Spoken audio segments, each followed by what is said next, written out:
Benvidos, grazas por acompañarnos nesta hora xa do serán que case puxemos para contraprogramar a Champions que hai esta tarde-noite, pero comprometémonos con vostedes a dúas cousas. Unha, a que este tempo sexa atractivo e divertido, e outra, a que lles dea tempo tamén se teñen interese en seguir o partido de despois. Así que creo que o que temos que facer é darlles as grazas por estar aquí connosco nun día ademais chuviñento e desagradable e tratar de compensalo disfrutando. Temos connosco, vai se nos incorporar dentro dun pouco que está a punto de chegar Xosé Luís Barreiro, que coñecen todos.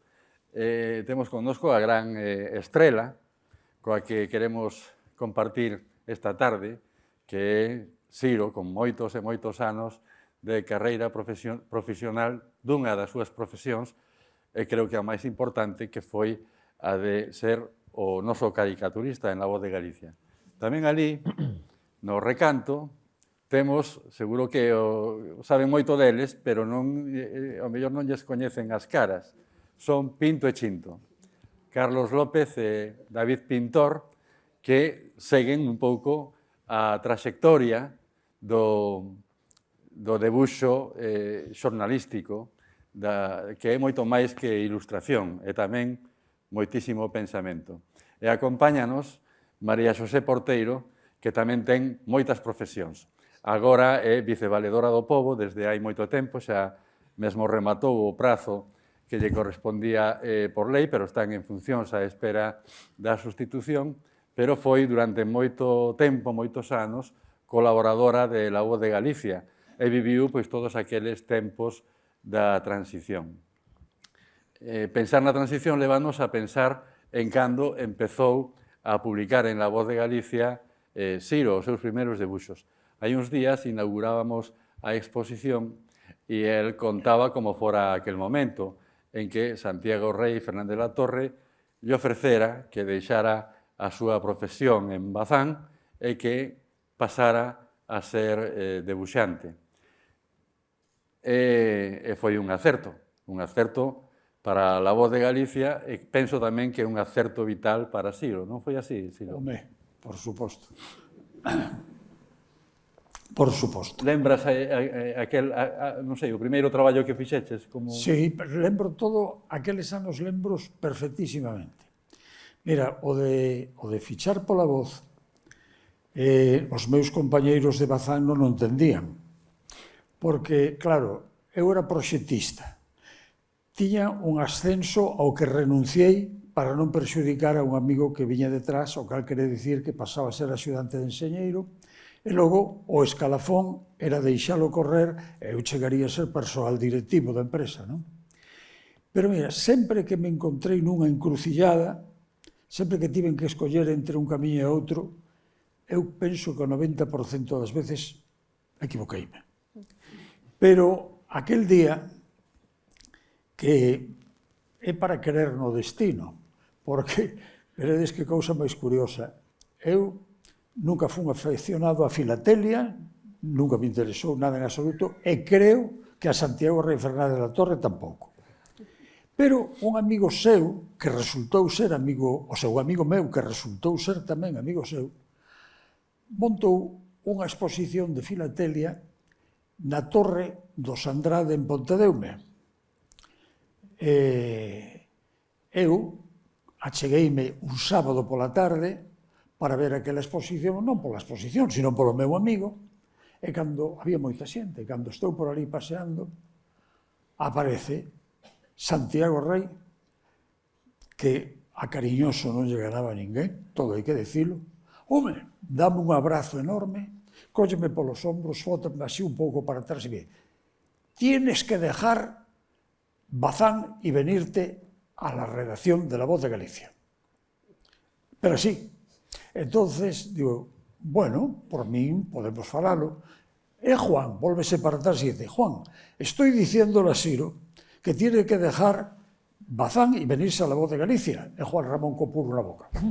A sentía, non? Co puro na boca. entonces xa quedamos en que eu iría, cabo dunhos días, a falar con Juan Ramón, porque había que mirar en que condicións para que poidera facer o troco, non? Despois de acordar que iría para a Voz de Galicia, se as condicións estaban pactadas, resulta que cando Santiago Rei leva ao Consello de Administración a proposta de ficharme para a Voz de Galicia, hai dous membros do Consello de Administración que se opoñen porque eu era un roxo separatista. Santiago tentou convencelos de que non, que estaban equivocados, que non tiña nada que ver nin co separatismo, nin tampouco era un comunista cando era co coitelo entre os dentes. Nada, non había nada que facer hasta que Santiago Rei dixo, bueno, era o presidente do Consello, bueno, pois acabou, entra, e entrei. Entrei así.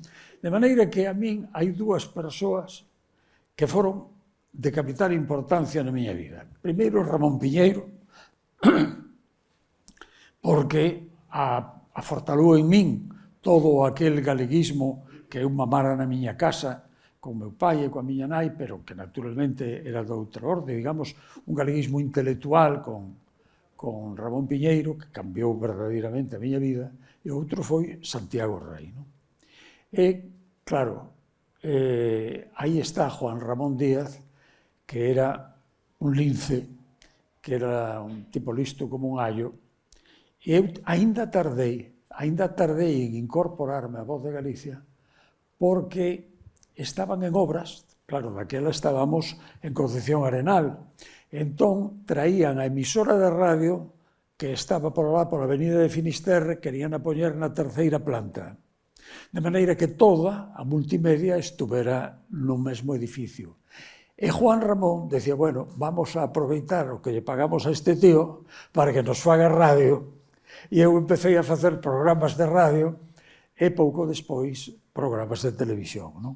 Pero así foi como eu cheguei á Voz de Galicia, e teño que dicilo, é un dos grandes acertos da miña vida, porque, como dixen aquí, o día que inauguramos a exposición, se eu seguise proxectando cámaras de máquinas de barcos, que eso era o que eu facía, proxectar cámaras de máquinas de barcos da Mariña de Guerra ou de Mariña Mercante, pois eu xubilaríamos 65 anos sendo un proxectista de buques, un máis dentro de todos os que estábamos naquela oficina onde traballábamos 230 persoas. Pero claro, ao vir para a Voz de Galicia, pois tive a oportunidade de dedicarme cunha ilusión e cunha paixón enorme ao xornalismo, descubrín que esa era verdadeiramente a miña vocación, e tive a ocasión de facer un xornalismo, eu creo que un pouco diferente, non? Variado, polo menos, non? A xente que aquí está seguramente recordará pois cousas como o programa de radio Corre Carmela que chove, que fixen moitos, pero ese eclipsou a todos os demais. Recordarán, pois o mellor, os cursos de galego que fixen para a televisión galega ou outros traballos que fixen para a televisión galega e, sobre todo, as caricaturas, claro. E tamén para a Voz de Galicia, o curso de galego.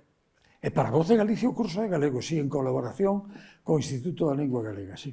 Mira, eu lembro perfectamente que foi a primeira cousa que escribín, que a la vai no ano finais decembro do 75. Ti lembras a túa primeira caricatura? Na Voz de Galicia? Sí. Sí, a de Ramón Martínez López. Ramón Martínez López era un intelectual galego que estivo no exilio moitos anos, un home de unha formación tremenda, unha formación intelectual tremenda e de unha nobreza de espírito tamén enorme. Era un personaxe de aqueles que houbo que se chamaban a si mesmos voces xenerosos, non? E fíxate o que é a responsabilidade. Foi o primeiro traballo que fixen e eu poñeme a facer a caricatura e non me saía. Non me saía, non? Non me saía a caricatura. Veña a darlle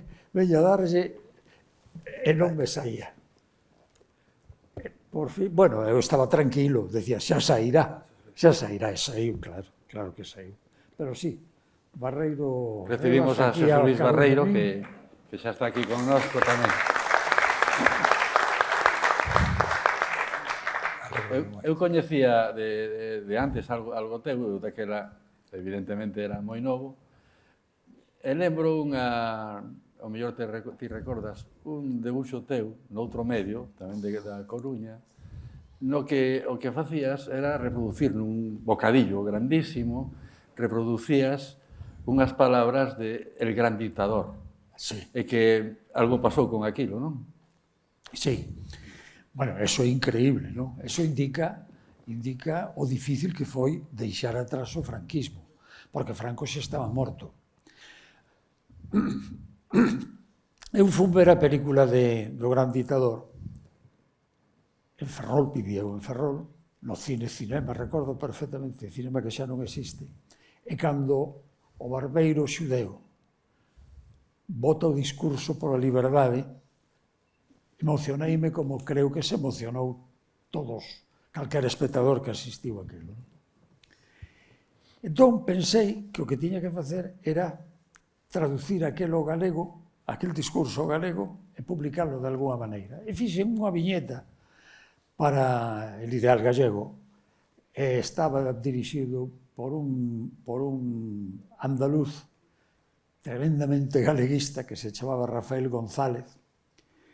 Entón, a viñeta consistía no seguinte: víase a pantalla, na pantalla Chaplin está botando o discurso, a xente toda mirada desde atrás, de costas, claro, e na derradeira fila un neno pregúntalle ao avó: avó, por que esta película estivo prohibida tanto tempo? Entón o vello dille, e poñía, non se sabe o que respondeu o vello, non? Como tiña ese texto escrito a man, tan alto, que ocupaba toda a altura da páxina, pero faltaban 4 centímetros, alguén ali na redacción dixo, non se podía poñer unha banderiña de publicidade porque non cabía, entón puxo en letras gordas, loitade pola liberdade. Ese foi o título que se lle puxo aquelo. Para sorpresa miña, eu xa fora xulgado 3 veces polo civil, pero nunca pensei que me chamaran para abrirme un consello de guerra. Abrironme un consello de guerra despois de tomarme declaracións aquí na Coruña, con preguntas absurdas. Diga usted como interpreta usted este párrafo, pero iso haberá que preguntarlle a Chaplin, que é o autor do... Nada, usted conteste, tal, bueno. E ao final acusáronme de intento de sedición e incitación a la misma, penado con 6 anos e un día, e, bueno, pois, pasou a min como lle pasou a Forges ou como lle pasou a Els Joglares e tal, que fomos amnistiados por Juan Carlos Rey. Pois, iso, había que facer eso con todos os caricaturistas, pensarán algúns. Mira, e ti de que escola viñas? Ou inventaches ti a escola? Mira, eu non tiña nin idea de nada. Cando empecé a facer caricatura e dibuixo de humor, foi de casualidade. É que eu cheguei aos 20 anos sen saber que podía facer unha caricatura, sen saber que podía facer dibuixo de humor. Eu non debuxei desde que nacín, pero sin pretensións de nada. Nunca pensei que podería dedicarme profesionalmente a isto. Pero na familia ia nacer unha nena, bueno, o primeiro que descubrín é que era caricaturista.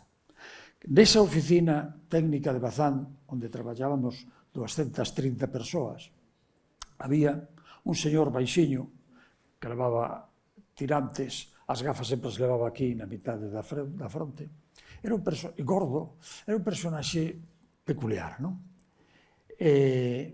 Chamábase Luis Picos, pero como era o traductor de inglés, chamábamoslle Luis Pic English.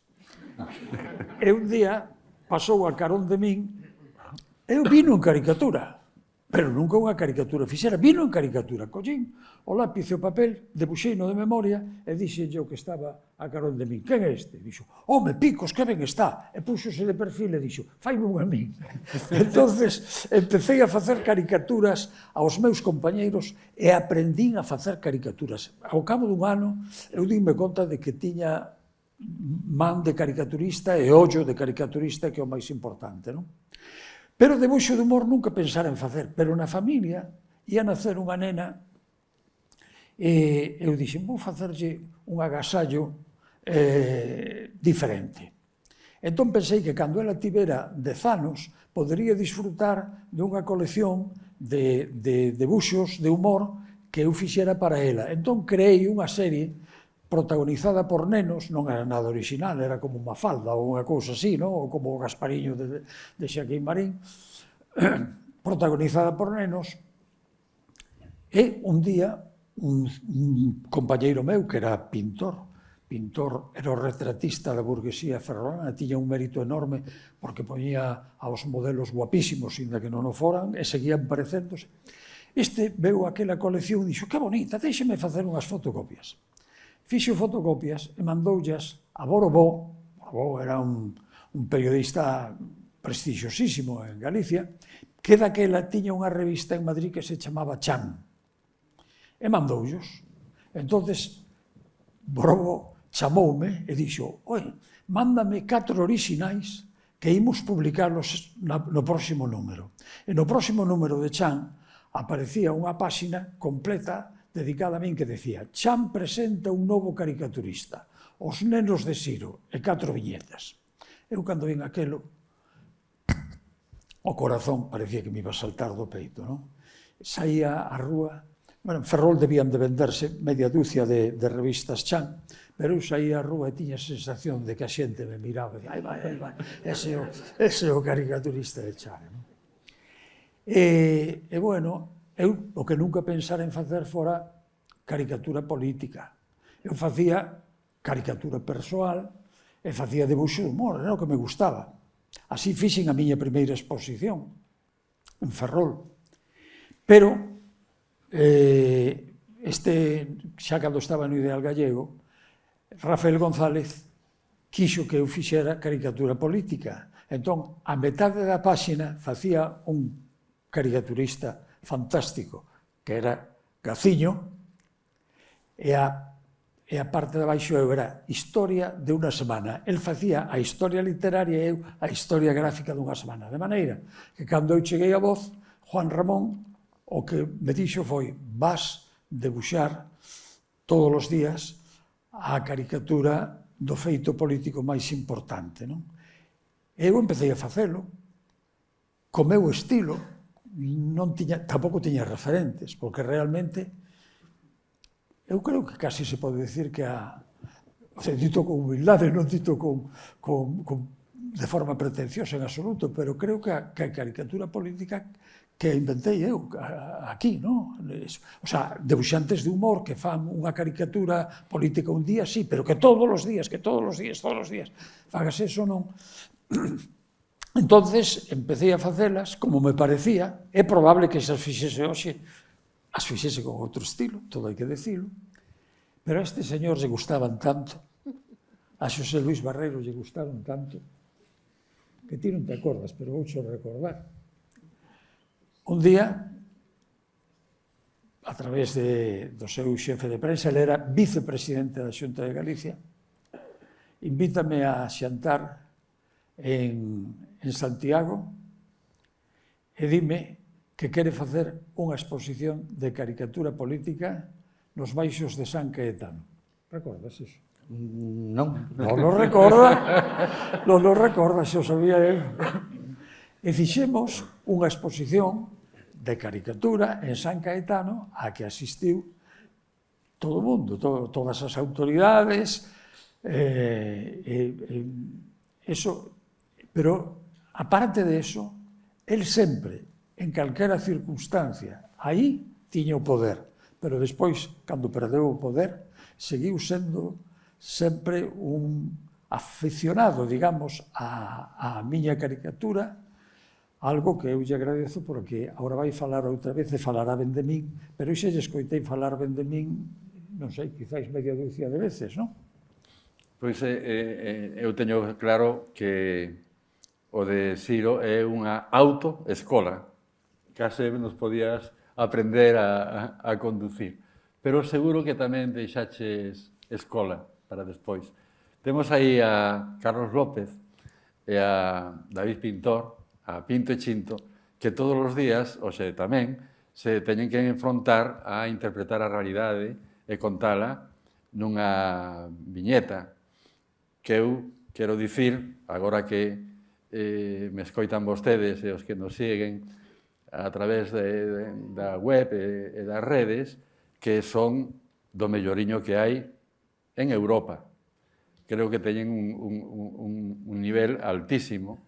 E ben, seguro que eles nos poden contar varias cousas. A primeira é que recoñecen na súa traxectoria de Siro, como coñeceron a Siro e como se meteron nesto de facer os dous xuntos. Poucos xornais teñen dúas persoas para facer unha viñeta ao día, pero eles son un equipo indivisible. Moi ben, boas tardes a todos. Pois debeu ser o ano 91, 92, cando Siro creou na Voz unha sección que se chamaba Humor Galego, creo que iba na páxina de Pasatempos, que estaba destinada, encamiñada, a buscar novos valores para o humor gráfico de Galicia. E aí, bueno, pues, estaba Toni Savsky, había varias persoas, non? E entón eu vin aquelo, e eu, o que sí recordo, que eu sempre tuve sempre sabía que me iba a dedicar a algo da creación, non? Era o que me gustaba, crear algo, non? Pero xamais pensei que podería chegar a dedicarme ao humor gráfico, non? Entón, vin aquelo e inmediatamente pues, me postulei, non? Oye, mira, pois, Siro, veño verte, tal, teño aquí estas cousas, tal. E entón me publicou algúns dibuixos. Claro, eu son un dibuixante normaliño, mediocre, non? Podía ter algunhas ideas divertidas, pero, bueno, el buscou a cubillo e, con moita xenerosidade, pois foi nas poñendo ali, non? A raíz dali, pois xa tuvemos unha amistad e unha vez desapareceu a sección, nos seguimos vendo, eu me acercaba por ali, o saludaba, iba a falar con ele e tal, e eu lle dicía, Siro, a min isto me gusta, me gustaría facer isto, penso que podo valer para isto, pero eu non son un dibuixante. E entón resulta que naquela mesma sección publicaba David, de xeito individual tamén, que a súa vez pois, tamén fixera amistad con Siro e pois, tamén se veía con el, non? E entón dixo el, pero vamos, podemos facer unha cousa, si ti tes unhas ideas boas e eu conozco un rapaz que é un gran dibuixante, pois, home, a cousa está bastante clara, non? E fixo de sumo sacerdote e nos casou e lembro que empezamos no 93, as primeiras cousas firmadas de maneira conxunta, e eu teño que decir que claro, para nós a figura de Siro é crucial, non? O sea, el falou deses encontros cruciais que tuvo na súa vida e o noso, un deles foi indiscutiblemente con el, non? Eu lembro que o seu magisterio non era só de ver as súas cousas, porque unha hora pode ver un dibuixante que morreu hai 200 anos e ser influenciado por el, ou ver humor gráfico de alguén que viviu no primeiro terzo do século XX e ser influenciado por esa obra, non? Pero que o magisterio dele era o da inmediatez, o de decirnos, por exemplo, recordo que empezábamos con humor con palabras, que, bueno, tampouco se debe desdeñar a palabra, non? Nos ahora tamén a veces, se un chiste funciona ben e é divertido e ten dous globos, pois van os dous globos, non hai problema, non? Non hai por que ser moi estricto nese sentido. Digo, o de que nos animou a facer humor sin palabras. E dicía, é o humor máis requintado, o humor máis difícil porque é o máis sinxelo, porque tes menos elementos cos que xogar, tes que coa imaxe, coas referencias gráficas, co simbolismo, depois, co oficio vas aprendendo cousas, non? Pois mañá facemos un de que sube o salario mínimo e que, bueno, e a Hacienda que lle pega aí un pequeno tal, pois a primeira viñeta vai a ser, a subida vai estar representada coa subida, coa pendente dunha montaña rusa, non? Usamos símbolos, non? E el nos animou moito a tirar por aí, e xa digo, o magisterio del foi crucial, increíble, non? Son unha xente rara, porque no xornal todos estamos ali a meter palabras, miles de palabras, millóns de palabras. María Xosé, que escribiu moi tantos anos en La Voz de Galicia, Xosé Luis Barreiro, que escribe todos os días, todos a meter palabras. Eles dous son os únicos que non meten palabras. En algunha metemos, sí. Fan o seu humor sen recorrer a eso que nos parece tan imprescindible, que é a linguaxe verbal ou escrita, non? Pero como argallades cada día a vosa ilustración? Cal é o modelo do traballo? Bueno, eu antes quería decir que antes do que comentaba Carlos daquela sección no ano 90 e poucos, a miña historia con Siro, de como coñecín a Siro, ven de moito atrás. Dun concurso de debuxo, o que eu me presentei cando tiña, non sei, 7, 8 anos, era moi pequeniño, un concurso de debuxo sobre Castelao, no que eu participei, pero non gañei. Quero recordar que me deran un accésit, pero, bueno, fui invitado á ceremonia onde daban todos os premios, e ali, cando foi a festa, e onde se entregaron todos eses galardóns, que eu estaba moi ilusionado por ver a mi, imaginadevos, un rapaz de 7, 8 anos co seu debuxo ali marcado como un dos accésit, eu estaba emocionadísimo. E Siro estaba como xurado naquele concurso. E tivo o detalle de cando me coñeceu por ali, lle dixeron que eu era o debuxante debuxante daquela, o neno que facía ali os debuxos. Estivo falando comigo e me dixo, me deu moitos ánimos, me dixo, falo moi ben, o debuxo está moi chulos. Non che demos o premio porque o único que fixeches foi copiar os debuxos de Castelao. E, efectivamente, eu o que fixera, collera un libro de debuxos de caricaturas de Castelao e os copiaba. Moi ben copiadiños e tal, pero simplemente eso. Efectivamente, por eso non me deran o premio. O que pasa é que, ademais diso, tamén me dixo, se queres vir algún día por ali para o periódico, a enseñarme algunha cousa, algún debuxo que teñas, eu encantado, podo darche consellos e tal. Fixadevos na xenerosidade dun tipo que traballaba na Voz de Galicia, dun profesional, que daquela para un rapaz de 7 anos era como, non sei, como se un rapaz de futbolista que xoga ao fútbol lle di algo Messi. Eu quedei encantado e tomei a palabra. E dende aquela iba a veces polo xornal a levarlle algún debuxiño que fixera, eu moi orgulloso, e el me dicía cousas boas, tamén cousas malas, que era o máis importante, e foi daquel concurso como naceu esta relación de amizade que desembocou en que eu agora estea dedicándome na Voz de Galicia ao que me dedico. E a raíz do que dicía Carlos, eu creo que foi moi importante para nós, ao principio, estar nas instalacións da Voz de Galicia que había en Concepción de Arenal, nun cubículo ali minúsculo de 2 por 2 metros, onde Siro tiña a súa mesa de debuxo, tiña unha mesa de luz onde facía as súas caricaturas, prácticamente non se cabía.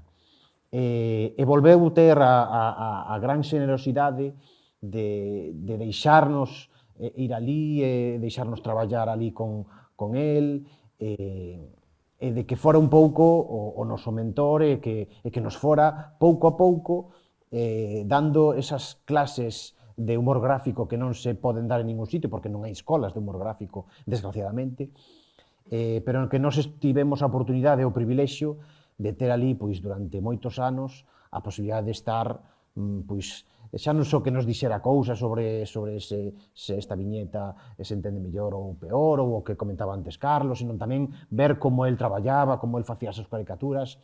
Eso non ten precio. O sea, ter esa posibilidade de ter ese magisterio man a man todos os días cunha persoa. Co cal, evidentemente, pois, estamos máis que agradecidos. E o que decía Vilela é máis sinxelo do que parece. Realmente, tal como contaba Carlos, xuntamos as nosas virtudes e as nosas carencias para facer a viñeta do día. E non simplemente, bueno, escollemos un pouco a cousa máis importante que vemos na actualidade, miramos con que abre o periódico, e a partir de aí xa é Carlos quen pois, se pon aí a pensar na súa mesa, a parir a idea correspondiente. Unha vez que ten a idea, ma pasa, fai un boceto así moi rápido a lápiz e ma pasa a min. Entón, sobre esa idea, eu lle digo, pois, o mellor isto non se entende ben, ou isto, o mellor este globo non queda mellor nesta viñeta, nesta outra. Bueno, falamos sobre ese boceto. E unha vez que ese boceto lle gusta tanto a él como a min, pois paso eu a facer o debuxo, a lápiz. E unha vez que está feito a lápiz, tamén yo ensino a él. Ele aí tamén ten a posibilidade de decirme, bueno, pois, este personaxe non está ben debuxado, o mellor tiña que estar correndo en vez de estar andando, bueno. Eu creo que eso é o importante, que eu estou moi satisfeito e moi orgulloso de poder dicir que desde o principio ata o día de hoxe seguimos mantendo esa maneira de traballar na que o resultado final ten que ser sempre acorde ao que pensamos cada un de nós. Nunca sae un debuxo por mis narices porque a mí me gusta ese debuxo, ni nunca sae unha idea del porque el se empeña en que ten que ser esa idea. E iso, despois de 30 anos traballando, non é fácil, pero creo que é a mellor maneira de que ao final salga un resultado o mellor posible. Eu quería preguntarlle a Carlos que lle parece que é máis importante a hora de plantear todos os días a viñeta, se é o humor ou o enxeño. E tamén quería pedirte a ti que nos demostrases como podemos, partindo do papel en branco, atopar todo ese enxeño que poñedes todos os días. Anímaste? Veña. Pois, a ver, seguramente é unha conxunción de todas esas cousas. O sea, é humor porque hai ese componente divertido, gracioso, non? De tocar as narices a situación de turno, tal, non? É enxeño porque, bueno, se supón que o tes que ter para crear humor, non? Para facer unha cousa graciosa, non? Tes que ter esa facilidade, chamémoslle así, non? Pero depois, claro, non faz un humor gráfico blanco sobre algo anodino, sobre unha situación intemporal. Faz humor sobre un feito político, unha cuestión económica, unha cousa, algo social, e nós intentamos meter a nosa carga crítica tamén, co cual é unha mistura de, digamos que é como un artigo gráfico, non? En realidad é unha forma de facer periodismo, non? Si o periodista conta o que sucede, o redactor o conta con palabras, o fotógrafo o conta con imaxes, o infografista cunha infografía, e o humorista gráfico conta o que sucede á súa maneira, que con grafismo, con caricatura, con carga, con humor, tes que facer ese cóctel, agora que estamos casi no carnaval, é casi un cocido, non? É como un cocido, onde hai un pouco, hai garbanzos, hai cachola, hai un pouco de todo, e ao final o produto final, digamos, que é unha mistura desas cousas. Periodismo. É moi interesante. Cando fixemos a inauguración desta exposición, lembraba a Siro que Juan Ramón que lle dixera que o que tiña que facer era que se entendera o que non se entendía. É dicir, a información, ás veces, política, era tan confusa, tan difícil de interpretar, que tiña que vir o caricaturista, non? E non sei se a vosa misión tamén é isa. E hai outra cousa que penso que é significativo no voso traballo, que é que todos os periódicos, e hoxe, iba a dicir hoxe máis que nunca, teñen unha posición editorial. E mesmo moitos xornais con frecuencia publican editoriais. O voso, non sei se tedes en conta que é como outro editorial, pero máis irreverente. Sí, a ver, bueno, nós temos esa responsabilidade, entre comillas, de dar a nosa idea, a nosa posición sobre os temas importantes. Pero, bueno, intentamos facelo coa máxima sinceridade posible, intentando ser ecuánimes e facelo dunha maneira que nos sintamos orgullosos todos os días de o que facemos. Aí tedes a caricatura que fixen de Siro, que é o homenaxeado hoxe, e intentando sempre que é unha cousa que inda que nós teñamos un estilo diferente a hora de dibuixar, pero sí que sempre aprendín de Siro, sempre me dicía que hai que facelo coas mínimas liñas posibles, porque eso é onde está o mérito. E bueno, o Siro é fácil porque o teño xa moi visto, pero aí tedes un pouco como se fai unha caricatura neste caso de Siro. Estamos abrallados que en menos de 5 minutos apareceu iso aí. Mira, estes dous rapaces, bueno, xa non son tan rapaces, pero cando os coñecín eran rapaces, era apostar por eles, estaba chupado, porque os dous son extraordinarios no seu. Carlos ten unha facilidade enorme para facer humor. Incluso eu penso que o que mellor fai Carlos é o humor para nenos. Ten libros deliciosos que eu vos recomendaría a todos os que tedes fillos ou netos pequenos que merquedes os libros de Carlos, porque reiredes tanto vos, os pais e os avós, como os propios nenos. Teñen unha ternura, eso que é o meu? Non. Unha ternura, un lirismo, a esencia do humorismo está en Carlos. Ten unha facilidade enorme, non? Eu quixen ilustrarlle o seu último libro, que está editado por Hércules de Edicións, sobre os traballos de Hércules. Sentía eu que tiña esa débeda con el pola admiración que lle teño como creador de humor gráfico e de fantasía. Con respecto a David é un superdotado. Eu dime conta de que era un superdotado para as artes plásticas cando era el moi pequeno xa, pero incluso quixen que pintase. Un día levei na miña casa e dixen, toma, puxelle nas mans a todos os ferregachos para facer óleo, o cabalete, o lenzo, os óleos, monteille ali un bodegón e dixen, pinta este bodegón. Eu o único que facía era responder as súas preguntas cando me preguntaba algo. O bodegón está feito, está na súa casa, é un bodegón que se pode levar a calquera exposición de arte galega. O que pasa é que el ten claro que a súa vocación é a de ilustrador, non? E como ilustrador é, sen dúbida algunha, un dos grandes ilustradores do mundo. Ten unha prodixiosa facilidade para debuxar e para colorear. Os traballos de David hoxe son admirados en editoriais do mundo inteiro.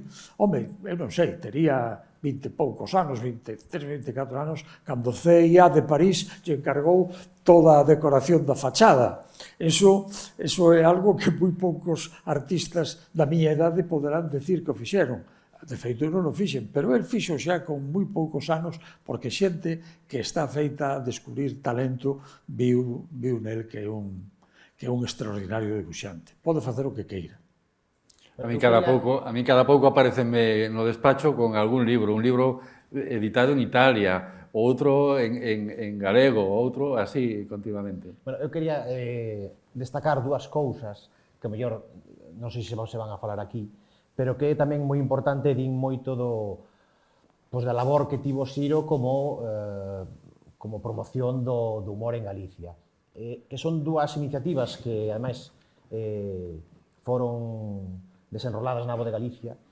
Unha é o suplemento Xa te entendo, non sei se recordará a xente que está aquí, foi un suplemento de humor que editou a Voz de Galicia, onde publicaron un montón de xente galega, humor gráfico, humor tamén literario, pero que foi un elemento aglutinador de moita xente que logo, pois, cando deixou de publicarse, pois, seguiu facendo por aí caricatura, humor e tal, e moita xente que publicou, ademais, cun nivel moi grande que tivo ese suplemento. E logo, outra iniciativa que tamén foi na Voz de Galicia, que cando Siro deseñou unha estrategia de poñer a caricaturistas en prácticamente todas as delegacións da Voz de Galicia, que foi unha medida, eu creo que moi intelixente, porque permitía que en cada edición, na de Vigo, na de Ourense, tiveran o seu propio caricaturista que daba a súa visión un pouco desde a propia cidade, dos temas propios da cidade. Eu creo que é moi importante porque a veces os profesionais, en xeral, eu creo que das artes, se centran moito na súa obra, no seu facer, que está moi ben, pero encontrar a xente que, ademais de eso, se preocupe de dar traballo, porque ao final tamén é eso, a outra xente e aglutinar a outros profesionais dentro do seu campo para facer ese tipo de estrategias, me parece moi de valorar porque fai que agromen novos valores, nova xente, novos caricaturistas, e creo que é moi importante de cara a que no futuro pois siga habendo esa tradición de humor gráfico galego que empezou con Castelao, con xente xa hai moito tempo. María Xosé, ti tes algunha caricatura de Siro? Teño unha boísima que non puxeches cando chegamos de Pequín, da conferencia de Pequín, que foi, pois creo que estamos cumprindo 35 anos, foi no 95. Eu era diputada e fomos todas as diputadas galegas, pero el nos fixo unha caricatura a Rosa Migueles e a min, como, non sabedes, así en plan musculosas, tremendas as dúas, preciosas, eu só teño a miña, e a teño sempre, teño posta nun lugar preferente da miña casa dicindo, este é o meu eu ideal. Esa visión absurda, lóxicamente, dunha muller guerrera, moi ben proporcionada, moi guapa, Siro, ti sempre as chicas nos sacabas guapas, pese a todo, pero realmente foi fantástica. Teñoa con moito gusto na casa. E me gustaría dicir unha cousa de Siro, co teu permiso, director. Está magníficamente ben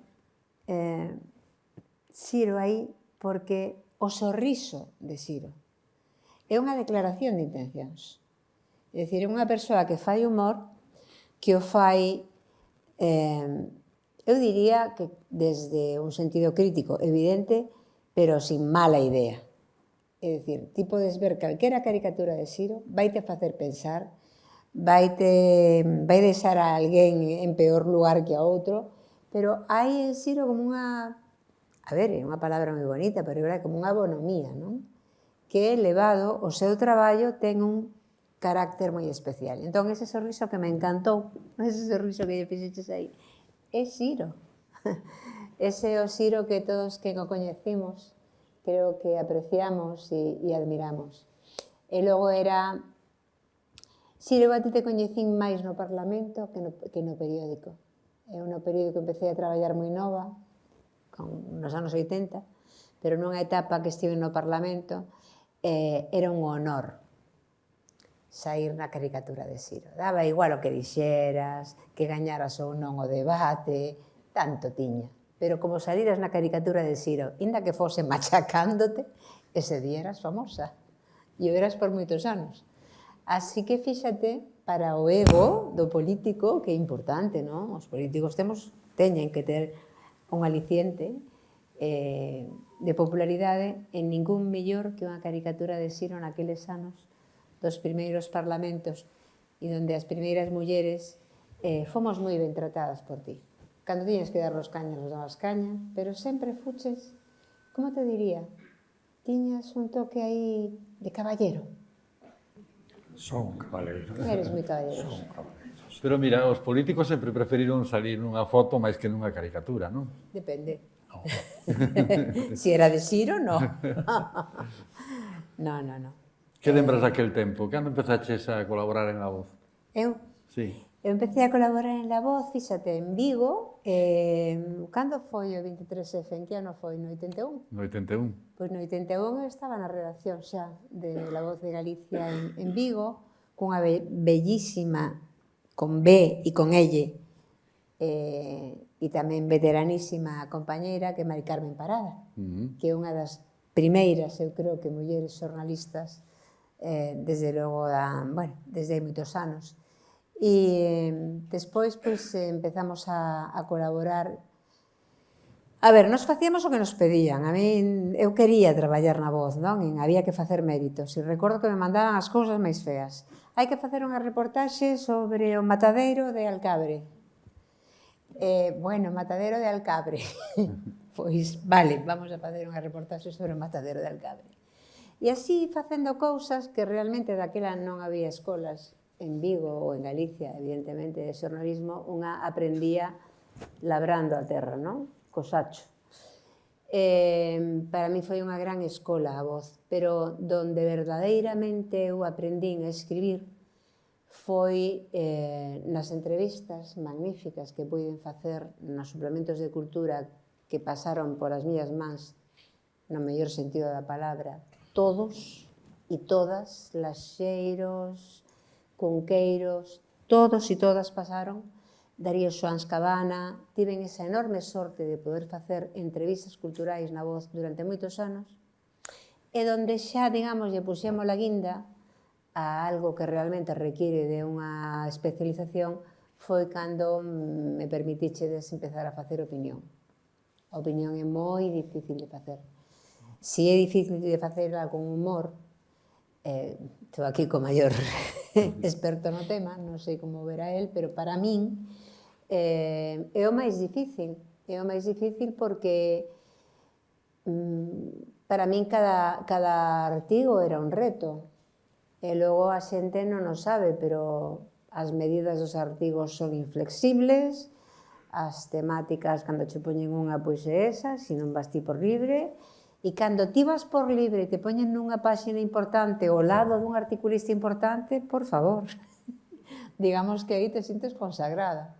Porque é certo que a opinión, desde o meu punto de vista, é un dos espazos máis prestixiosos dun xornal e, desde logo, na Voz de Galicia, claramente. Para min foi un honor poder traballar tantos anos, agora que están todos xa digitalizados. Outro día estive vendo e digo, madre mía, o que tal non debía de saber eu de tantas cousas que xa non me acorda, claro, porque era de política internacional, era de todo.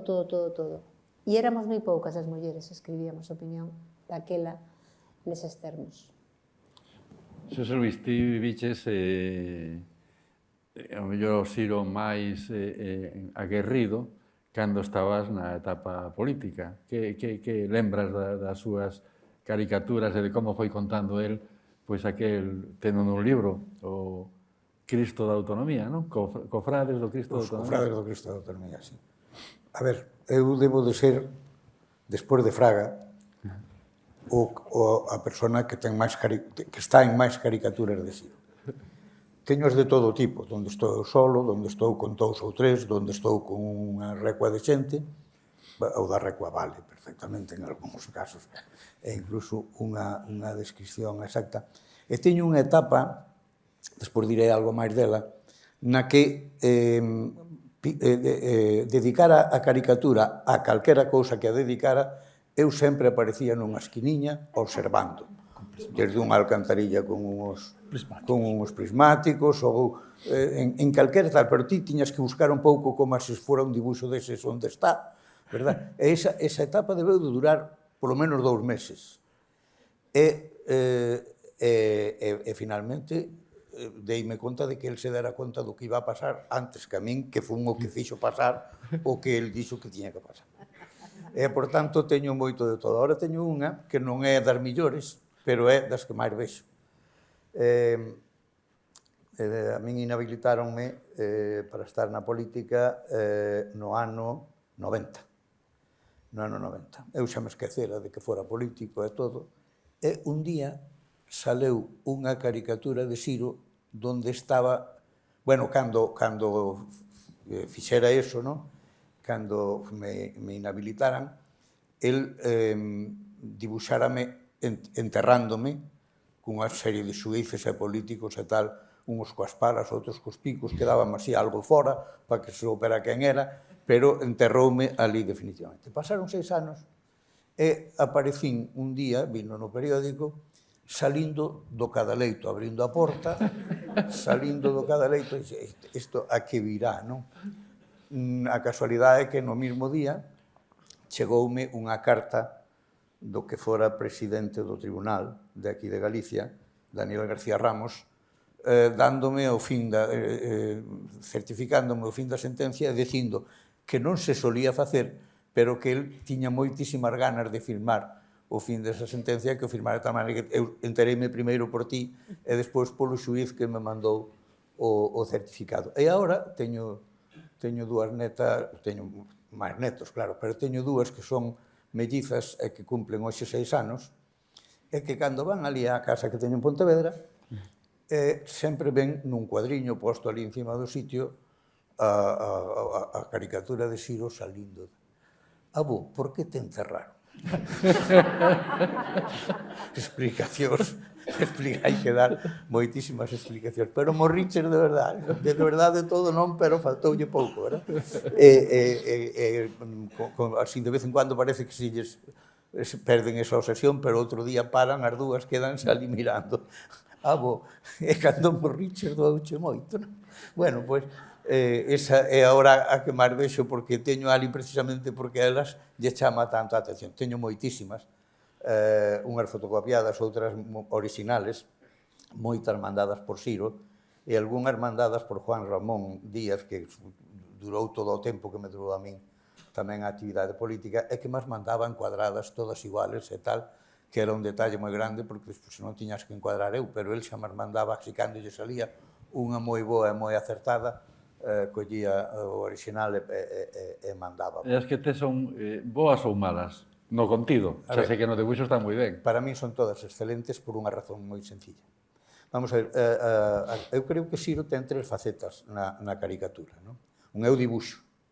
O dibuxo eu non o identificaría tanto como unha caricatura, como con unha forma sinxela de presentar os personaxes. Pero en realidad non hai que adivinar nada, non hai que recurrir a ningunha anécdota que se dé indicación de quen é o personaxe para conocelos, porque todos salimos ali, en algúns casos, como se fora unha foto, non nos falta nada. E nesa condición tiña unha perspicacia extraordinaria para saber cales eran as características que tiñas. O ollo sempre aberto e tal, unha barriguiña que te estaba salindo e tal, e ti cando debías salir, xe non sei que pintou Siro, pero despois pasabas por diante dun espello e dicía, ahora xa sei, porque tiña unha enorme capacidade para distinguir a todos os personaxes por algo importante.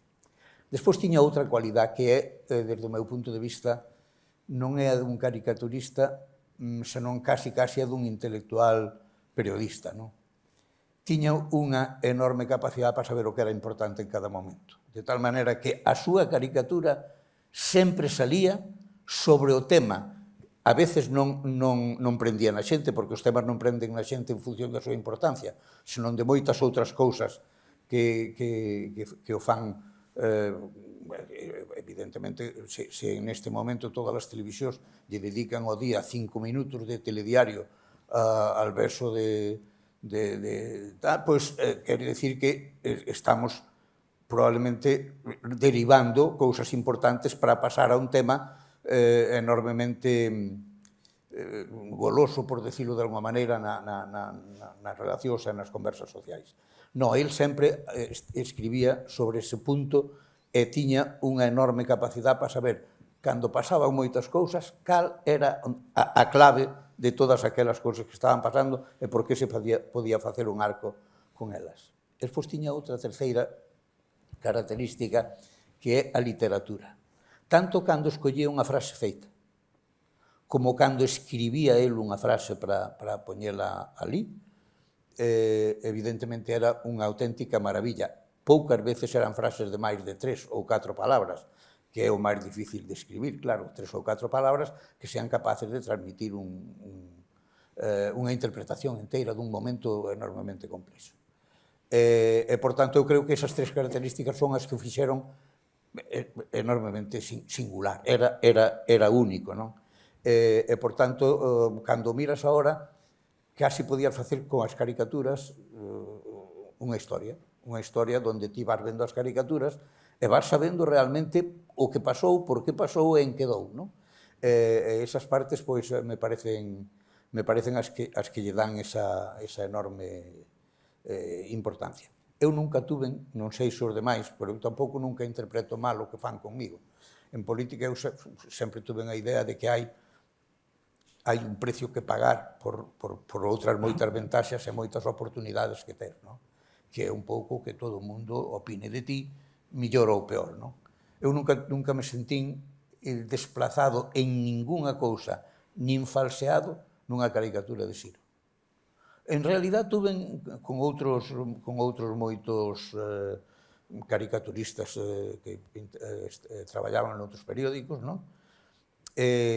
Pois tuve suerte en general, o sea que sempre estaba bastante de acordo coa lectura que facían de min, pero nada que ver, había un salto cualitativo cara abaixo desde Siro aos seguintes caricaturistas, aínda que hai unha que a mí me gustaba moito, que estaba un alfareiro facendo un xerro.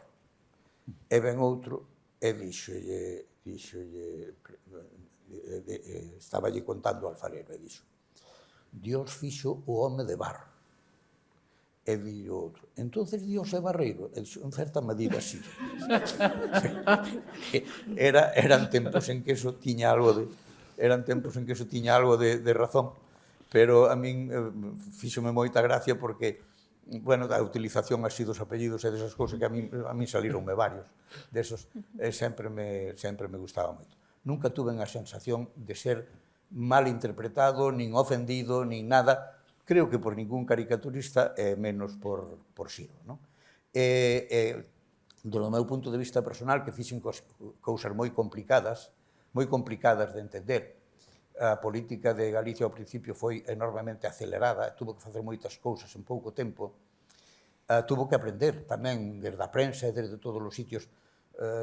Teño escrito en algún sitio que cando naceu a autonomía tamén naceu de alguna maneira unha prensa independente, ou sea, unha prensa non provinciana, que empezou a ter que ocuparse de todas as cousas, dos presupostos, dos impostos, de non sei que, e tiña que, tuvo que empezar a buscar especialistas para todo eso, para facer todo eso. E, entre outras cousas, estaba a caricatura, que pasou a ser importantísima desde o momento en que estamos nas eleccións do ano 81, xa para diante, xa foi sempre importantísima.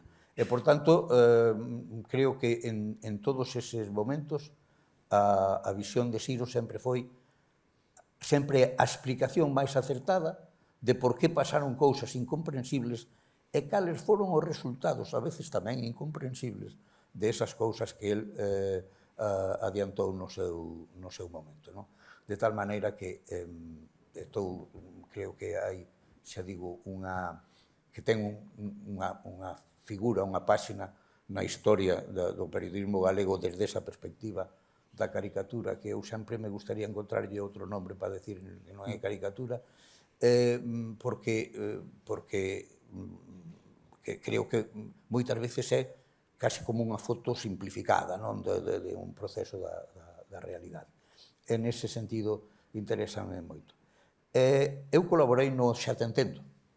Non só colaborei porque me pedía un artículo, senón que me dou unha sección que escribín todos os días hasta que se dou de baixa o periódico.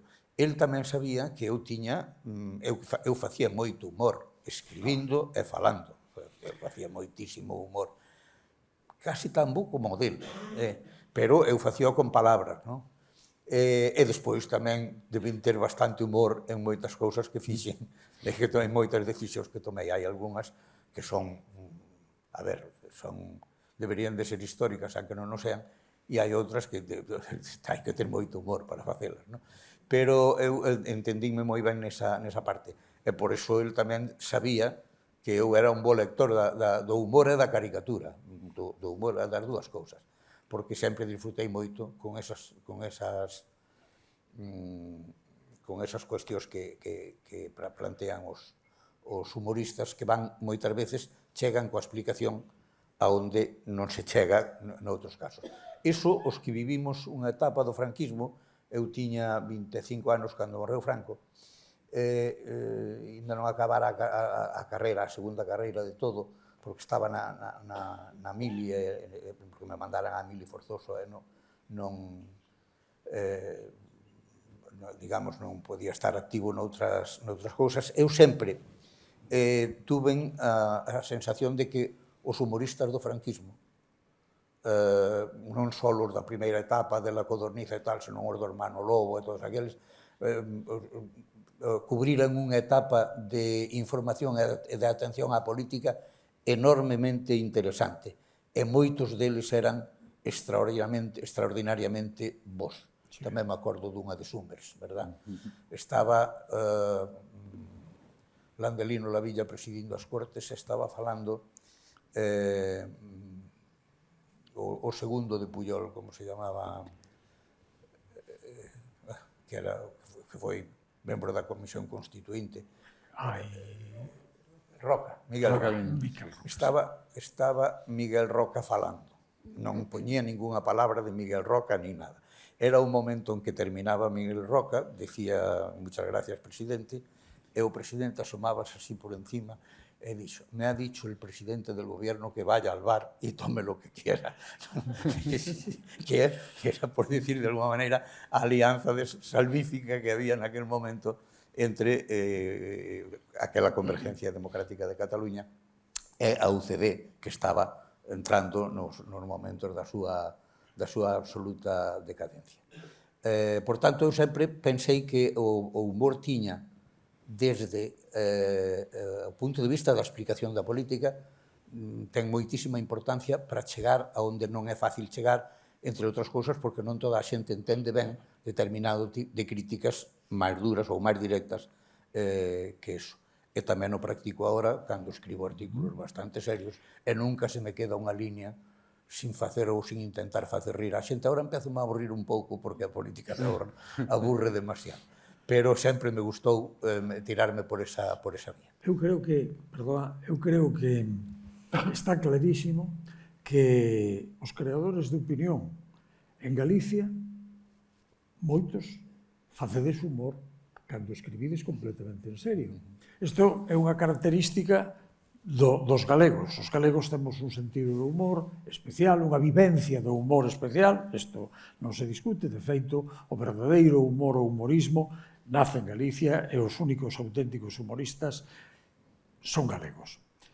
Pero prácticamente no noso periódico Na Voz de Galicia é difícil que ti non escribas con humor, a veces con mala leche, pero bueno, con humor. Ti tamén. Carlos Luis Rodríguez utiliza o humor constantemente, Pombo utiliza o humor. Isto é moi propio de Galicia, non? Pero deixeme que che recorde unha cousa, bueno, que che recorde, non, que te informe, porque ti desto non tes ni idea, xa verás. Nos tempos en que ti eras case Deus, en certos aspectos, en certa medida, cando viñas pola Voz de Galicia, e dicíamos, estivo onte aquí o presidente era Fernández Albor. Entonces Barreiro mirábate, saían os ollos das cucas e dicía, e que pasou?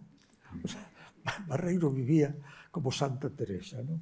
Con respecto a Albor, sin vivir en sí, porque estaba preocupadísimo, porque Albor tiña a mesma idea da política que eu teño, pois que sei eu, Da inteligencia artificial. da inteligencia artificial. Exactamente a mesma, non? Entonces, a verdade é que estaba sempre asustado polo que podía facer Albor, que verdadeiramente era imprevisible. Albor era capaz de ofrecerse o mesmo cargo de conselleiro a 3 persoas distintas para a mesma legislatura, non? E cando Barreiro lles decía que non vas, e ao final resulta que non iban, decía, o cabrón de Barreiro, que me tumba. A verdade é que cando eu lle tuven que poñer as cousas máis claras a Gerardo, acabei lle dicindo unha cousa que eu levaba moi ben con el. Ele era unha magnífica persona, pero de político non tiña moito. Nada. Entonces, tuven que decir, non, a ti gustache a política onde hai un home moi bo que non é listo, e un home moi listo que é malo.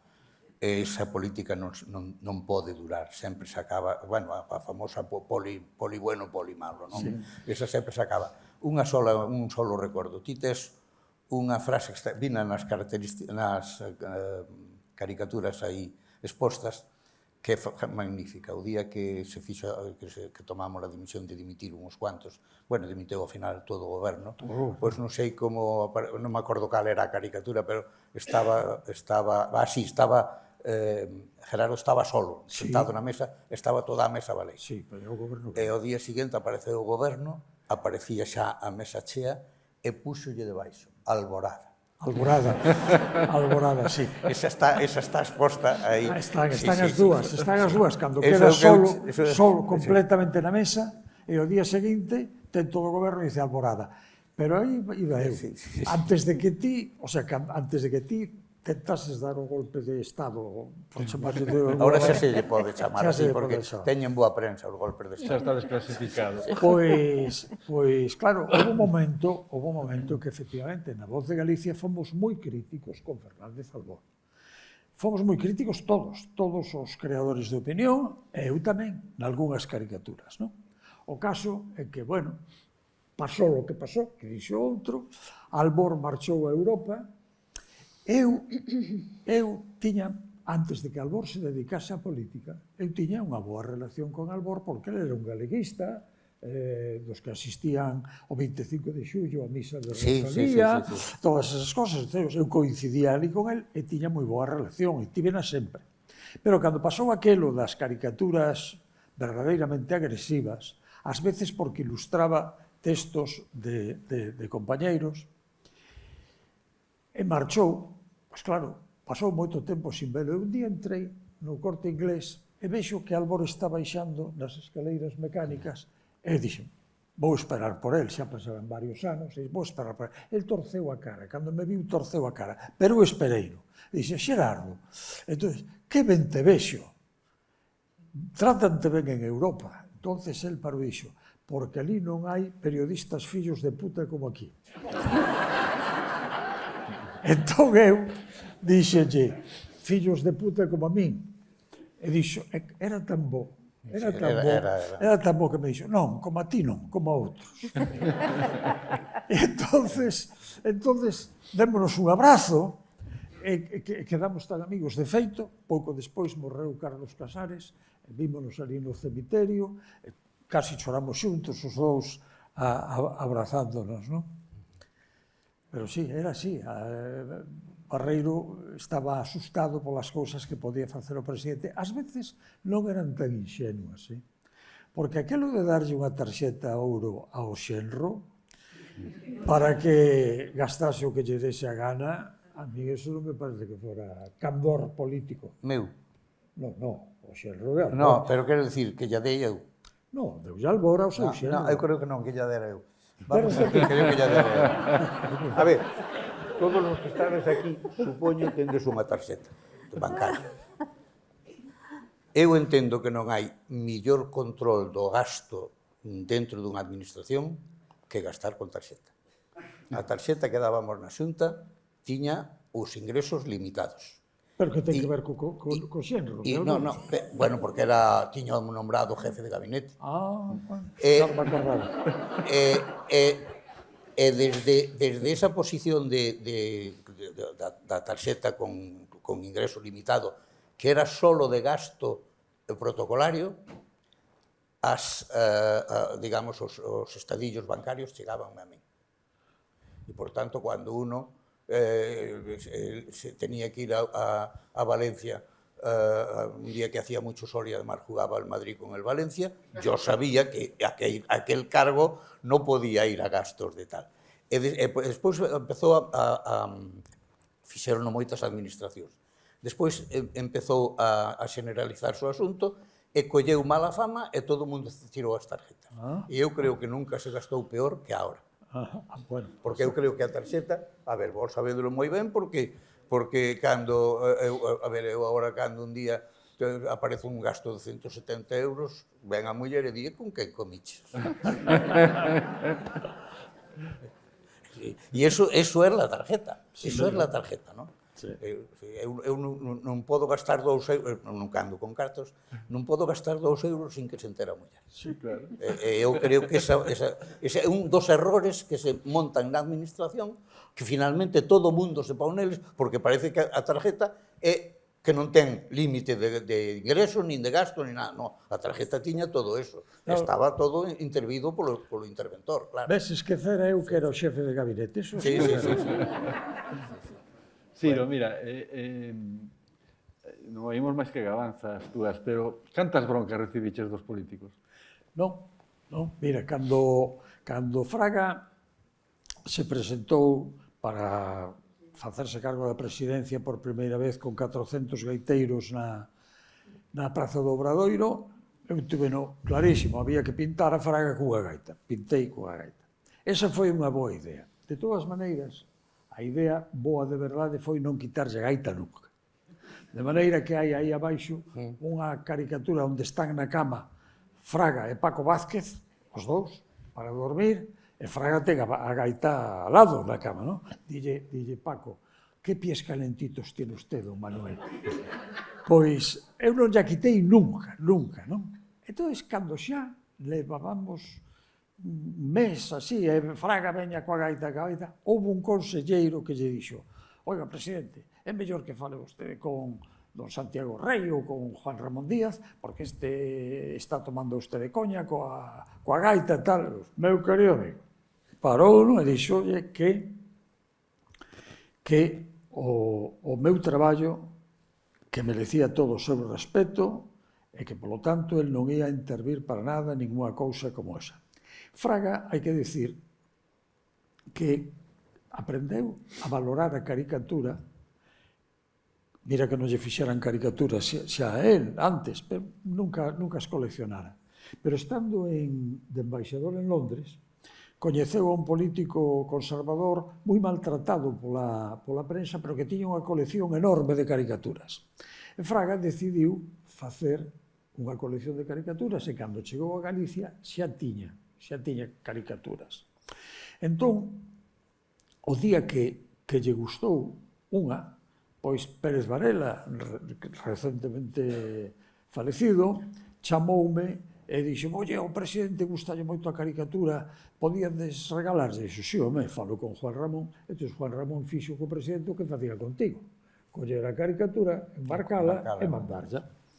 E isto foise repetindo unha e outra vez, ata que un día tiven que ir eu a San Caetano a facerlle unha entrevista a Fraga e dixo, veña por aquí. E levoume a un anexo do centro da sala e tiña 2 paredes cheas de caricaturas miñas embarcadas de baixo arriba, debía ter unhas 30, non? Claro, cando non lle gustaba algunha non a pedía, eso estaba clarísimo, non?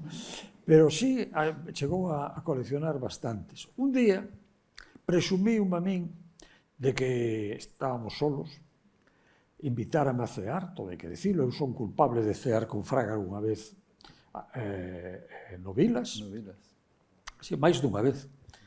Digo porque como ahora lle están quitando os títulos de fillo Predilecto, adoptivo, fillo predilecto e todas esas cousas, pois eu son culpable deso, teño que decir. Entón, díxome, non crea usted, teño un día, se quere, mostro a colección que teño caricaturas verdadeiramente agresivas. Dixe, mire, a caricatura máis agresiva que lle fixeron a vostede, fixenlle eu. E cal foi? E digo, o día da Operación Galaxia. Non sei se recordades o que fora a Operación Galaxia, fora un anticipo do 23F, un intento de golpe de Estado que nunha cafetería de Madrid que se chamaba Galaxia, pois parte da xente que participou logo no 23F estaba. O caso que foi descoberta a tempo, abortada aquela, e entonces houbo un pleno no Parlamento moi belicoso, digámoslo así, moi belicoso, en que todas as forzas representadas a través dos seus representantes tiveron unha confrontación dialéctica moi forte. E Fraga dixo auténticas barbaridades. Eu collín o que dixo Fraga textualmente e puxeno nunha caricatura. A viñeta era grande, era media páxina. E entonces estaban todos os representantes dos distintos partidos vestidos de personaxes medievais, o ministro do Exército, como era? O ministro do Exército, Gutiérrez Mellado, estaba de Sanxurxo atacando o monstro que quería devorar unha democracia que era unha nena pequeniña de un par de anos, 3, 4 anos, non sei. E Fraga estaba enterrándose cun urinal na cabeza e cun martelo, pum, pum, pum, estaba dándose aquí e enterrándose el mesmo mentras falaba e dicía: aquí los únicos que aplauden son los comunistas porque esto es un parlamento como el de la Unión Soviética. La culpa de todo la tuvo el ministro del Ejército, que era Gutiérrez Mellado, porque y dice unhas cousas terribles contra Gutiérrez Mellado, non? Entonces, eu dixe, eu teño unha caricatura que é a máis... E dixo, pois, ou se quere, mostro ya, e se a quere para a colección, eu dou ya. E dixo el, pois, sí que me gustaría. E efectivamente, outro día fomos ver e eu levei a caricatura. E gustoulle. Tío se quedou mirando para a caricatura, serio, e dixo, pero isto dixeno eu. E dixo eu, palabra por palabra. E dice, pero se eu era moi amigo de Manolo Gutiérrez Mellado, e dixe, ese día non. Entonces dixo, bueno, entonces regálama, sí. E meteuna para a colección. E está na colección que teñen ali en Vilalba, que non hai maneira de botar a andar a Casa Museo de Fraga, con todas as outras. O mellor que lle Eu teño unha anécdota sobre iso, porque eu aprendera no xornal, antes de ter as responsabilidades que teño agora, de que cando estaba o director, o subdirector lanzábase, ia por diante, pero cando non estaba o director, el quedaba para atrás, freaba un pouco. A min tocou unha vez estar nesa situación, de estar de responsable da redacción sen ninguén por enriba. E vin a caricatura de Siro, agora non me acordo como era, pero pensei que iba, Fraga, que estaba na caricatura, íase sentir ofendido. E que, ademais, que me iban a chamar a atención de todas partes. Así que non lla publiquei. Que fixo Siro? Colleu a caricatura, enmarcouna, mandoulla a Fraga e veume a mostrar a tarxeta de Fraga dándolle as grazas. Non recordaba eso. Pois sempre dixen que nunca me censuraran ninguna caricatura na Voz, resulta que má censurou el sin ser director. Eu o que penso que ti fixeches mellor que a caricatura de Fraga, con todas as caricaturas de Fraga, foi a frente que lle inventaches. A frente, esa frente é impresionante porque está desproporcionada en todos os órdenes, pero é o que un ve realmente cando lle miraba para ele. Eu teño unha casa en Pontevedra, ali no lado na banda do norte da ría de Pontevedra, e vexo enfrente o Faro do Maio. E ao lado do Faro do Maio hai un relieve de montes e sempre vía a Fraga Iribarne sentada, o sea, tumbado ali. Agora non se ve, ainda se ve, pero vese menos porque medraron os eucaliptos e tal, dunha maneira, e as narices e a boca e tal desapareceron. Pero antes era a caricatura perfecta. Entón eu dicía a miña muller, este sitio que baixamos a tomar café aquí ao Xardín, a min, a verdade é que agora me empeza a fastidiar xa un pouco, porque ver a Fraga todos os días ali no faro do Maio, e pois eu non o vexo, E dixo, pero como non o podes ver se é exacto, íbamos tomar o café ali á playa, á cafetería, miraba ali, vía a Fraga, e ela nada. E dixen eu, a ver, Fraga de todo non é a caricatura de Siro, que Siro lle fixo a Fraga, e dixo, exactamente, acabo de ver, o sea, que estaba máis metida que a propia, por certo, Fraga levabase moi ben ca miña muller, tiña máis na cabeza, tiña a caricatura túa, a da frente, era a frente, o que o definía ali era a frente, que a propia realidade que ela conocía ben, non? Hai unha túa María aí. Xosé. Un momento, hai unha túa aí. María José non sei como me fala, porque esa caricatura que lle fixen ela, que é tan delicada, está aí, que me acaban de recordar agora mostrándome. Pero hai unha caricatura de Barreiro, entre as moitas que hai aí, tes razón ti que hai moitas, cando fracasa co golpe de Estado e marcha para formar o tripartito e tal, entón hai unha caricatura onde van Mariano Rajoy e Manancho Villanueva, e está Barreiro arrimado a unha columna de pirata. De pirata, cos pelos por aquí, limpando os dentes cun coitelo, e dille Mariano Rajoy, a ese non le hables, Manancho, que es peor que el cojo manteca. Estábamos naquela... Sí. Esa vina hoxe. Quería facer un comentario respecto de ti, en xeral, non? Porque a palabra caricatura pois ten, ás veces, así como que sona algo de menor categoría, non? Eu realmente creo que ti tes un gran temperamento artístico. Como dibuixante, non me vou levar nada de aquí, non me tens que invitar a cear, nada. Todo isto é por centrar tamén, dar este aspecto. Facer humor é moi difícil, dibuixar é moi difícil, pero retratar as persoas públicas que todos coñecemos, a través de algo que lle chamamos caricatura, como se a caricatura fose unha forma máis degradante de representar a persoa, non é o que ti faz. Ti realmente eres moi atinado psicolóxicamente. Cando algún dos personaxes que ti dibuixaches ou puxeches en diferentes situacións era casi freudiano. É dicir, vías o porqué, vías a expresión, nunca fuches unha persona que quixeras deixar mal a persoa que en ti caricaturizabas, pero sobre todo era ese rayo X co que ti definías unha personalidade pois nun xesto, nunha mirada, nun tal, pero ademais facíalo con xeito artístico. É dicir, que eu creo que a palabra caricatura eu personalmente o mellor non a entendo moi ben. E logo a curiosidade de que non sei de moitos outros compañeiros teus que fixeran o mesmo que ti en Galicia.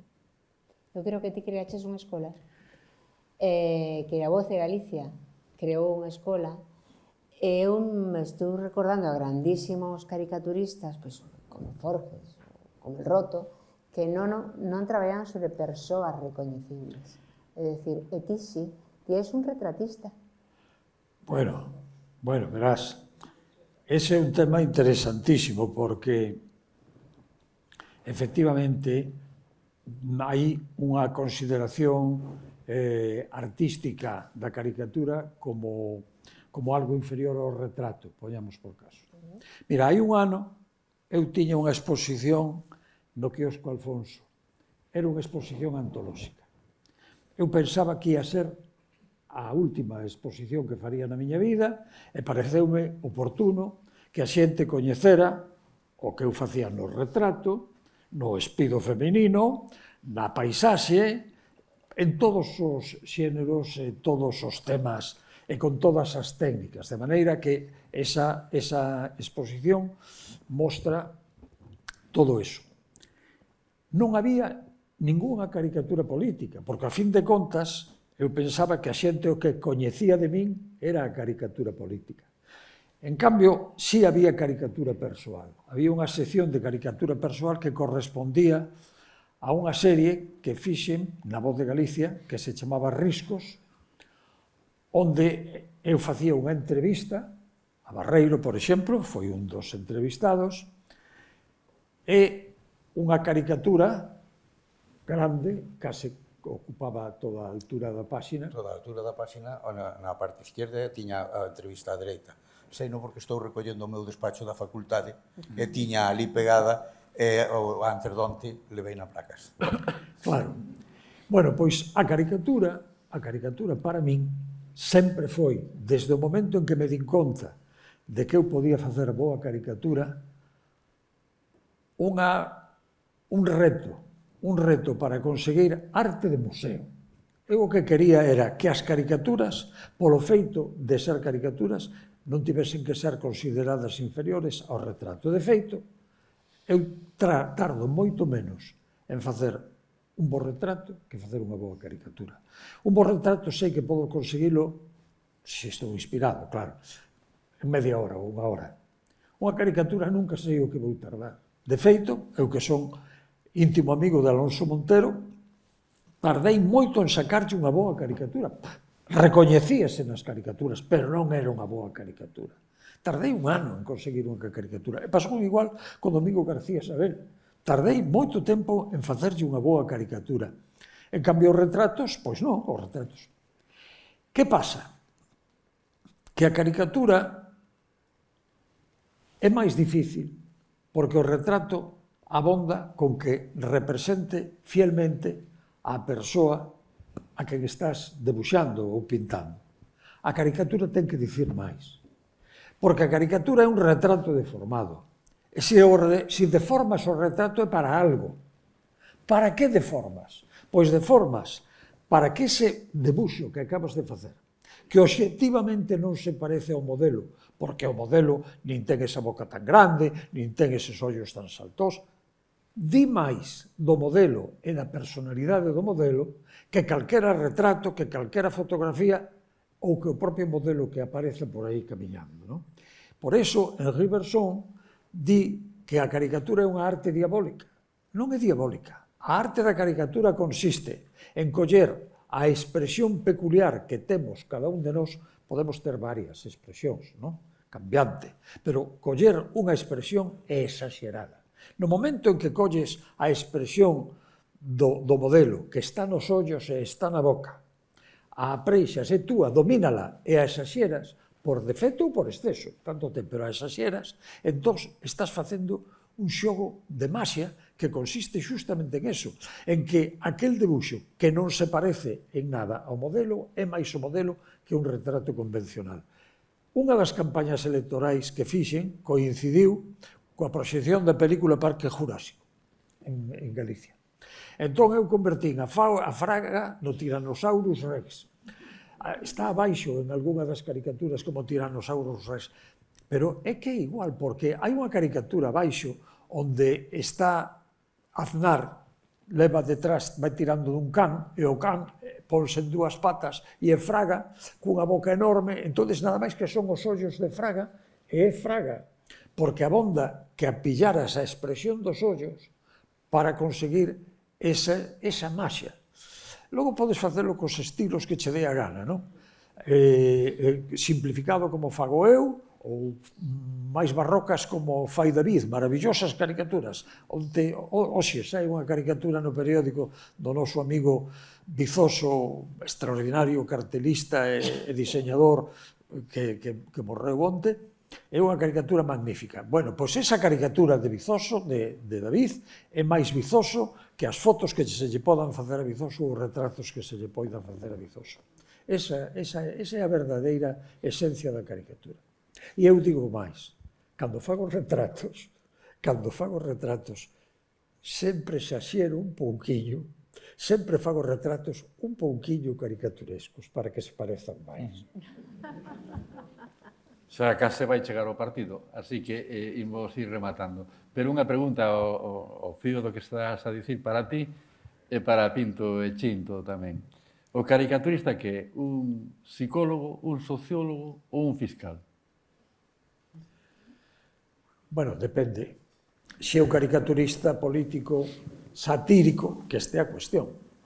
Cal é a intención do caricaturista cando fai unha caricatura? Normalmente as caricaturas políticas que se fan no periódico son para burlarse, para ferir, para atacar, para agredir a alguén. Nese caso, pois é fiscal e é verdugo. Se pola contra que faz o tipo de caricatura que facía eu, pois, ao mellor, hai algo de psicólogo, non digo que non, pero sobre todo o que hai é caricaturista. Caricaturista que teña man e que teña ollo para ver o que hai que ver, o que decía Barreiro, non? Sí, claro, eso tamén depende do estilo de cada un, non? Eu penso que, por exemplo, no noso caso, o que sí collemos un tema, expresamos a nosa opinión, que ao final pois, non tens máis remedio que expresar a tua opinión, non?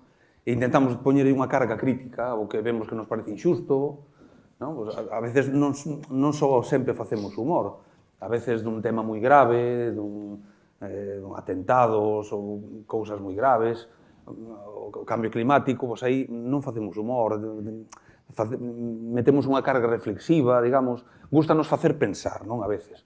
Non é só facer humor por facer unha gracieta, non?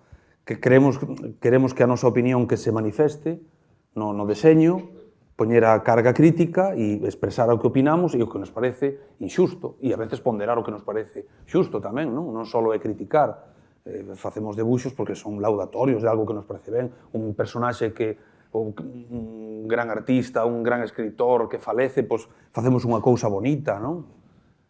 Penso que a veces é unha mistura destas cousas. Non sempre é humor, efectivamente. No. Moitas veces é sentimento.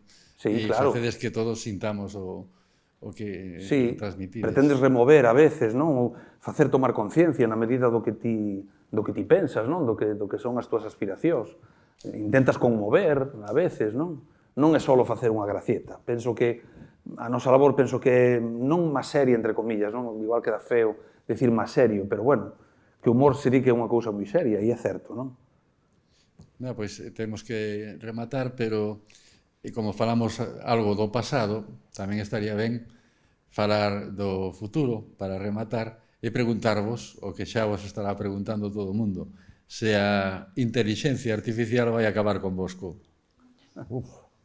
Connosco, Con todos, pero con vosco especialmente. Eso hai que facer outra mesa redonda porque é un tema moi interesante, pero non o sei, o sea, aventurarse con este tipo de cousas, eu intento estar ao tanto e ao fío do que está saindo, pero as cousas están cambiando tan rápido que é difícil aventurarse do que vai a pasar, pero o que xa pasou ata agora hai de todo, hai cousas que realmente son esperanzadoras do que parece que vai vir, pero tamén hai cousas que son flagrantemente moi perxudiciais, como calquera avance tecnolóxico ou científico, pero isto dá para moito e habería que falar de realmente do que vai afectar non só os debuxantes que xa está afectando, senón os xornalistas, os músicos, en xeral a todos os oficios creativos que están sofrindo xa ese tema e que, de alguma maneira, hai que poñerse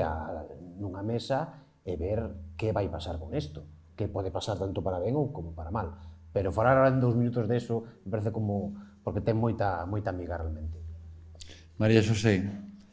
A mí é un tema que non te vou dicir que non me deixe dormir porque tampouco é para tanto, pero que é dos que de verdade me preocupan neste momento, nesta altura da miña vida e para o que non teño resposta.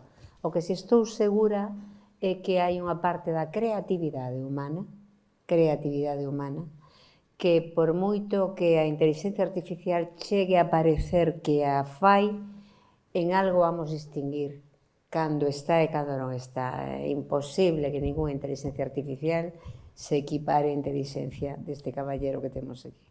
Pois iso o que pensamos, así que estamos desexando... Sinto ser pesimista, pero eso non estou de acordo. Xa hai moitos experimentos de cousas que se están facendo. Vou simplemente unha anécdota que lín hai pouco dun tipo que traballou nunha das máis importantes empresas de inteligencia artificial que hai no mundo, e que xa se fixeron non hoxe, senón xa hai 1 ou 2 anos, experimentos como, por exemplo, o seguinte, que cun programa de inteligencia artificial se simulase unha obra sinfónica de Puccini ou de calquera outro.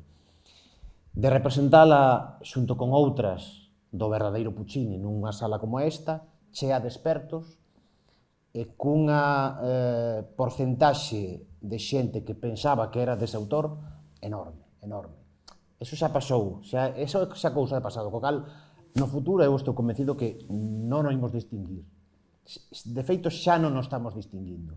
Xa estamos vendo cousas, moitas veces as cazamos, outras veces non, pero xa estamos vendo cousas, escoitando cousas que están creadas por máquinas.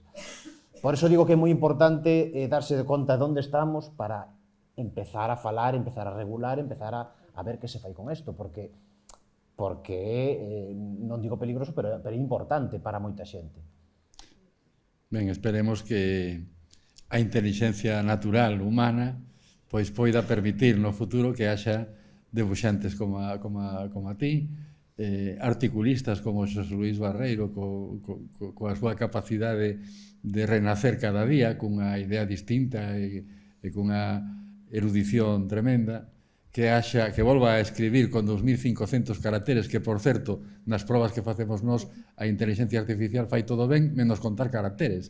Así que ti podes facer exactamente os 2.500 do teu artigo ou do teu. E se miramos o que sacamos en conclusión despois de tanto tempo, onde está a gran creatividade, onde está o talento persoal, seguro que, de alguna forma, faremos que a xente vai a distinguilo das copias que dará a inteligencia artificial. Así que, nada, moitas grazas pola súa atención. Espero que pasasen un tempo divertido, como foi para os que estamos aquí arriba na mesa. Moitas grazas e ata vernos.